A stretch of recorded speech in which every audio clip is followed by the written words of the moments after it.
Shalom saudara, puji nama Tuhan. Firman Tuhan bagi kita saat ini kembali diambil dari Matius 13 ayatnya yang kelima dan ayatnya yang ke-20. Begini firman Tuhan.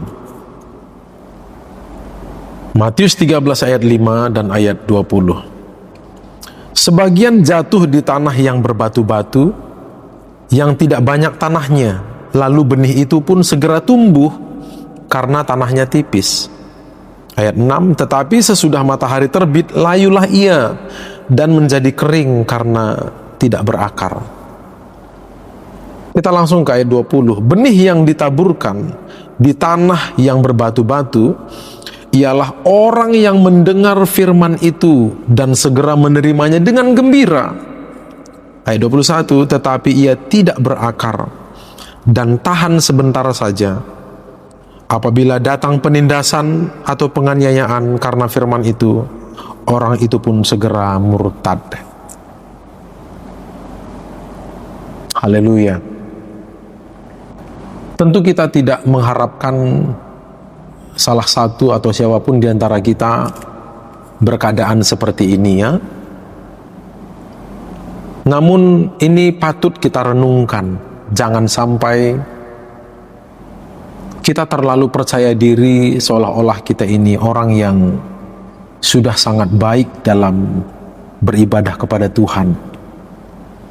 Padahal ternyata jangan-jangan kita masih berkeadaan seperti orang ini.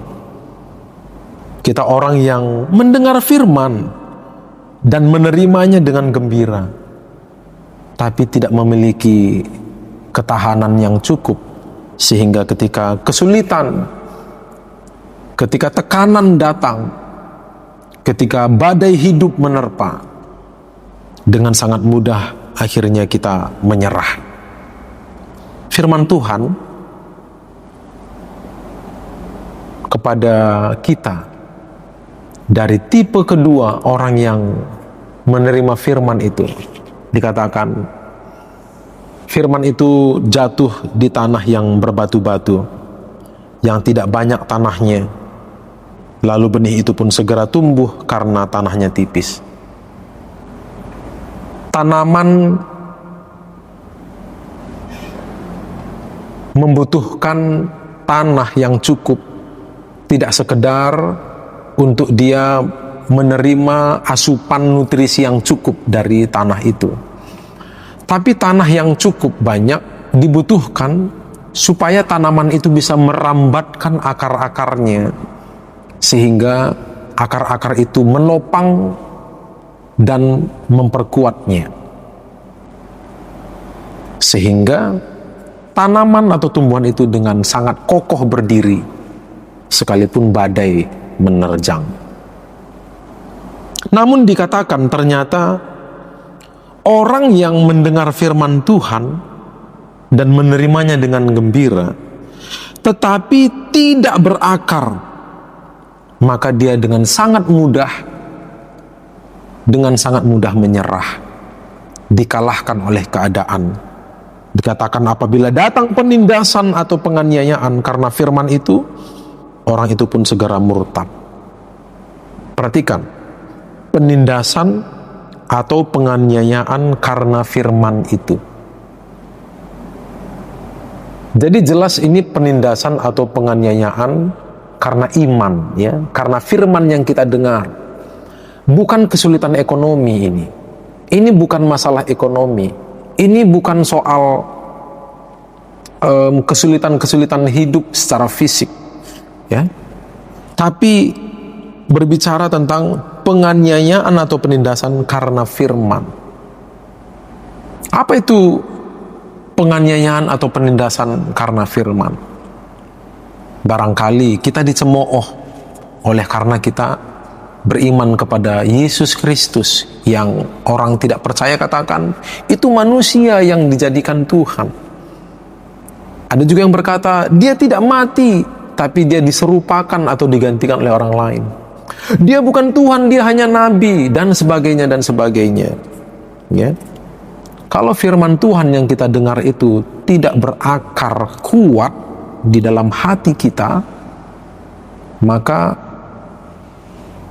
cerita-cerita isapan jempol atau angin-angin pengajaran sesat seperti itu akan membuat kita sangat mudah goyah dan akhirnya runtuh iman kita. Jadi ternyata mendengar firman dan menerimanya dengan gembira tidak cukup. Haruslah bertumbuh dan akarnya harus kuat. Artinya kita harus tetap mengalami pertumbuhan, ya. Firman yang kita dengar itu harus benar-benar tertanam dan berakar dalam diri kita. Berakar berarti menyatu dengan diri kita, menyatu dengan hidup kita, sehingga itu menjadi gaya hidup kita, bukan sekedar pengetahuan. Firman Tuhan yang kita dengar bukan sekedar pengetahuan, tapi menjadi gaya hidup kita. Sehingga kalau firman Tuhan itu sudah menjadi gaya dan gerak hidup kita setiap hari, apapun yang terjadi tidak akan membuat kita goyah. Jangankan serangan dari luar, jangankan hasutan-hasutan dari luar, masalah penderitaan sekalipun tidak membuat kita akhirnya meninggalkan Tuhan. Jadi apa yang harus kita lakukan agar kita tidak menjadi gugur ketika penderitaan dan penganiayaan itu datang? Kita harus mengenakan firman Tuhan itu setiap hari dalam gerak hidup kita, sehingga apapun yang kita lakukan bersesuaian dengan firman Tuhan. Dengan kata lain, firman Tuhan itu mengakar, menyatu dengan diri kita. Pikiran kita, perkataan, perbuatan, sikap, tindakan kita, semuanya itu diwarnai oleh firman Tuhan, digerakkan oleh kebenaran yang kita terima. Kalau hidup kita sudah diwarnai dengan firman Tuhan, seutuhnya hidup kita sudah digerakkan oleh firman Tuhan, maka tidak mungkin ada penindasan atau penganiayaan yang mampu menggoyahkan kita. Tidak mungkin. Sebab kita sudah berakar, artinya menyatu dengan firman Tuhan itu. Kita sudah tertanam kuat di dalam firman. Kita di dalam firman, firman di dalam kita. Maka dari itu saudara, jangan hanya menjadi seorang Kristen atau beragama Kristen. Jangan hanya menjadi pelayan di gereja, menjadi aktivis di gereja. Tapi kita harus memiliki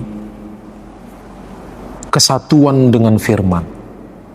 Memiliki semangat untuk belajar terus, belajar firman Tuhan, kenakan itu.